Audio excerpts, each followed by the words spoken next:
जी बताइए क्या माजरा। मैं पीर सुभान का फैमिली लॉयर हूँ। उनकी डेथ के बाद उनकी वाइफ की रिक्वेस्ट है कि इस मामले की प्रॉपर तहकीकात कराई जाए और एफआईआर भी काटी जाए। ये इनकी एप्लीकेशन है।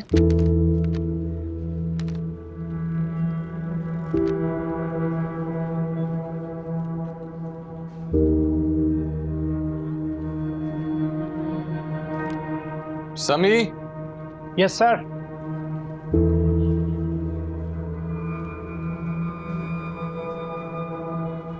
ये हेड मुहर्रिर को दे दो। ठीक सर। आप जानते हैं ना कि एफआईआर का काटना या ना काटना एसएचओ का इख्तियार है। हम हालात को देखकर फैसला करते हैं कि कंप्लेंट एफआईआर की मुस्तहिक है या नहीं।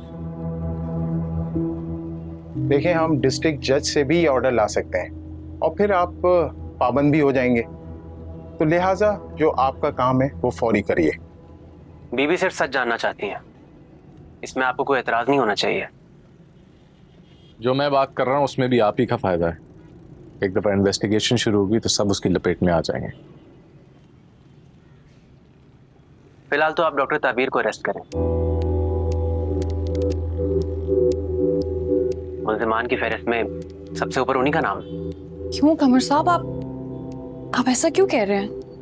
जब तक पीर सुभान वहां लाए गए थे उनका इंतकाल हो चुका था। मेरा इसमें कोई कसूर नहीं है। बीबी भी यही जानना चाहती हैं कि फिर कसूर किसका है।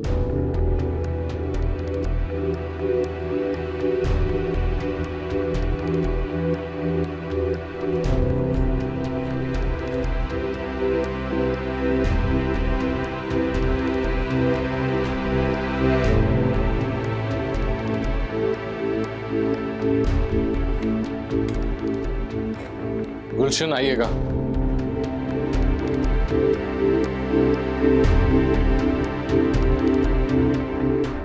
Yes sir.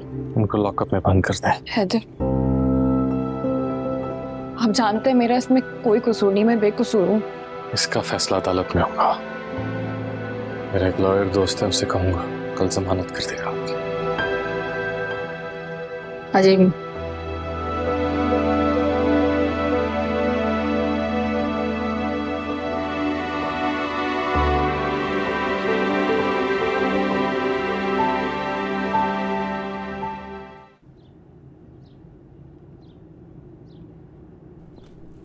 वो बीबी जी।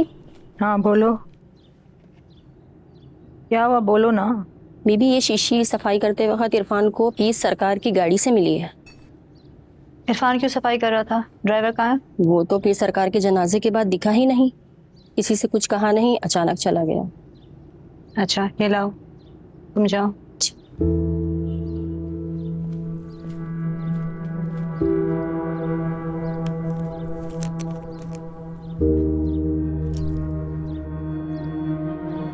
ये तो पीर साहब की दवाई नहीं।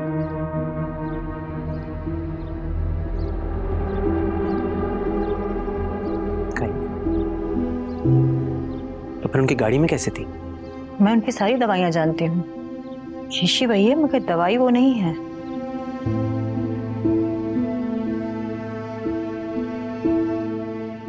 कमल, उस दिन तुम भी तो उनके साथ जलसे में गए थे ना? गाड़ी में और कौन कौन था? वो मैं तो जलसा खत्म होने से पहले ही वहां से आ गया था, मगर जितना मुझे याद है उनके साथ तैयब भी था और वही तो उनको हॉस्पिटल लेके गया था। तैयब? नहीं, वो तो उनकी सारी दवाइयां जानता है। तुम्हें यकीन है कि गाड़ी में और कोई नहीं था? शायद उनका ड्राइवर भी था, मगर वह तैयब भी हमेशा से उनको दवाइयां देता है। या फिर आप?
सोई नहीं अभी तक आप?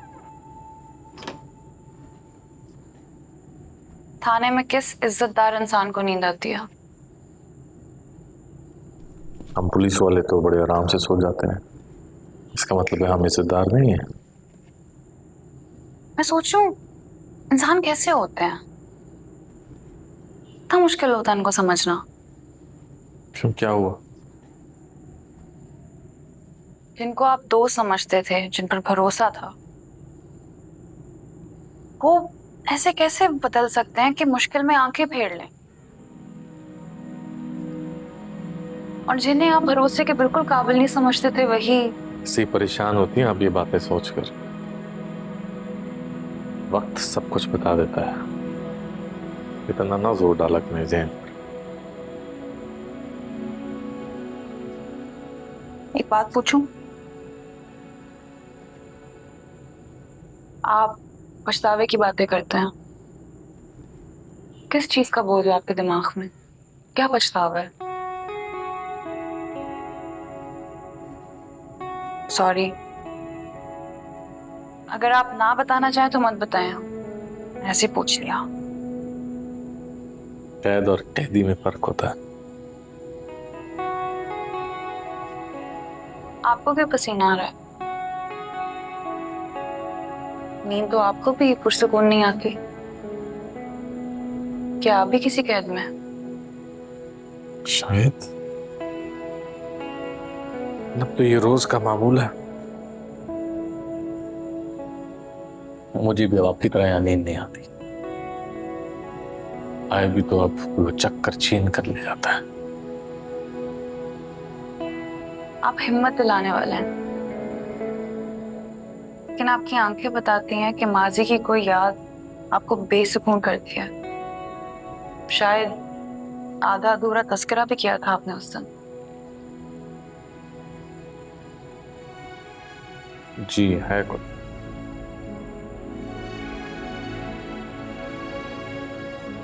पहले हम दोनों जल्दी में रहे, आज तो मेरे पास बहुत फुर्सत है। यही फायदा है लॉकअप का, किताब पे किताब लिख डालो।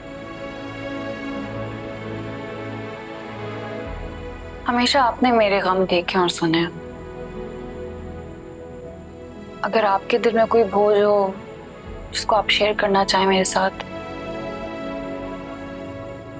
या तो आप कंजूस हैं अपनी फीलिंग्स को लेके, मैं जज नहीं कर रही हूँ, घबराइए मत, इंटरोगेशन नहीं हो रही है। आपके सामने आपकी मुलजिम दोस्त बैठी हुई है, आपने मुझे हिम्मत दी है, थोड़ी हिम्मत खुद भी कर लें।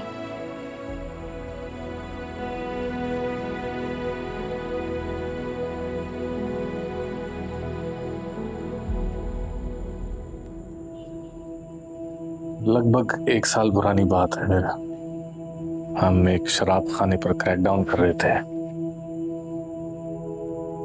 उस वक्त मैं उस एरिया का ड्यूटी इंचार्ज था। हम उनके एक अड्डे पे रेड कर रहे थे कि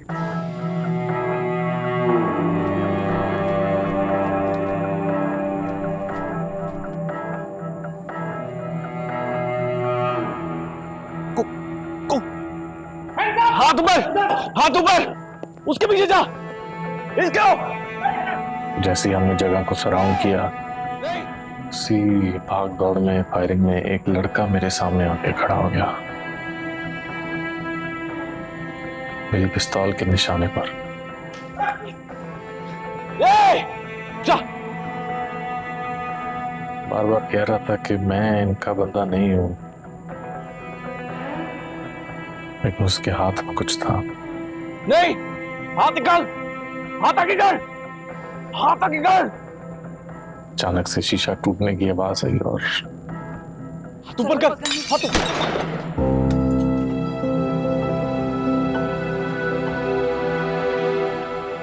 मेरे हाथ से गोली चल गई।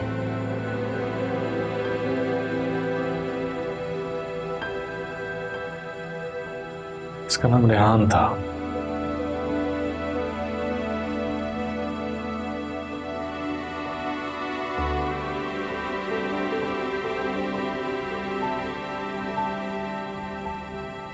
अपनी बेवा माँ का इकलौता सहारा। मेरा बेटा मुजरिम नहीं था। तुमने क्यों मारा मेरे बेटे को? तुम कातिल हो, मेरे बेटे के कातिल हो।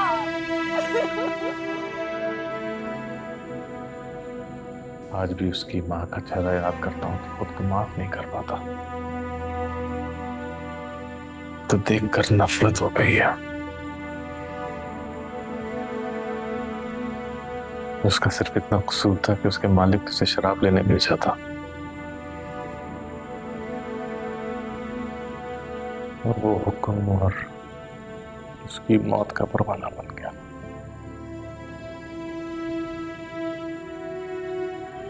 बेगुनाह था।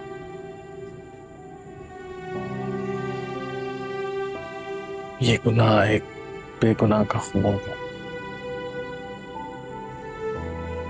अब मेरी जान नहीं छूटता।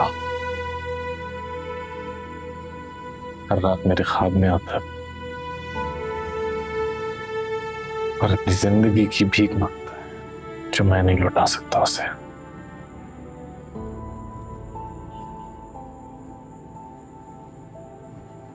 लेकिन आपने जानबूझकर नहीं किया। लेकिन किया तो है। खुद को माफ नहीं कर पाऊं। अमल का दारो मदार नियत पर होता है। आप अलग हैं हैदर, सच में। मुझे लगता था कि पुलिस वाले फेक एनकाउंटर करके किसी को भी जुर्म पर लगा देते हैं, लेकिन यहाँ 1 साल से अपनी एक गलती को पछतावा बना के बैठे हुए। गलती का मदावा यही होता है कि या तो उसको भूल से मत कर माफ कर दो या फिर उसका एतराफ कर लो। गिल्ट एक धीरे धीरे सुलगता अंगारा होता है। ये इंसान के अंदर सुलगता है, उसकी रगों को भस्म करता रहता है। इसका धुआं शायद दिखाई नहीं देता, लेकिन हर सांस की घुटन को कर देता है।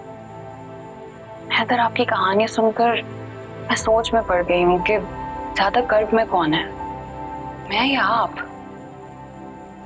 क्या यहाँ एक वक्त में 2 कर्ब पनप सकते हैं? मेरे कर्ब का तो नहीं पता। आपके कर्ब को अपना पछतावा नहीं बनने दूंगा। एक और बेगुनाह को नहीं कहूंगा।